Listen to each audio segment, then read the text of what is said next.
മലയാളത്തിൽ മോഹൻലാൽ, തമിഴിൽ രജനീകാന്ത് വേർഷനും അജിത് വേർഷനും, തെലുങ്കിൽ NTRഉം പ്രഭാസും. അങ്ങനെ ഇന്ത്യൻ സിനിമയിൽ ഒന്നിൽ കൂടുതൽ തവണ റീബൂട്ട് ചെയ്യപ്പെടുകയും റീമേക്ക് ചെയ്യപ്പെടുകയും ചെയ്ത എക്കാലത്തെയും ക്ലാസിക്കാണ് അമിതാഭ് ബച്ചന്റെ ഡോൺ.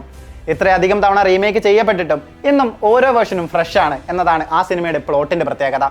എന്നാൽ 2006-ൽ ഫർഹാൻ അക്തർ ഒരുക്കി കിങ് ഖാൻ നായകനായ ഡോൺ മറ്റു റീമേക്കുകളിൽ നിന്നെല്ലാം വേറിട്ട് നിന്നു. ഒറിജിനൽ സ്റ്റോറി ലൈനെ പൊളിച്ചെഴുതി ഏവരെയും ഞെട്ടിച്ച ക്ലൈമാക്സ് തന്ന് കംപ്ലീറ്റ്ലി ഡിഫറൻ്റ് ആയ ഒരു എക്സ്പീരിയൻസ് ആണ് ഷാരൂഖ് ചിത്രം നൽകിയത്.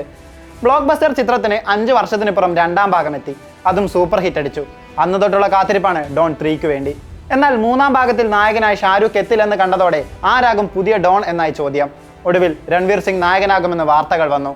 എന്നാൽ ദുരന്തറിന്റെ മാസീവ് സക്സസിന് പിന്നാലെ ഡോണിൽ നിന്നും രൺവീറും പിന്മാറി.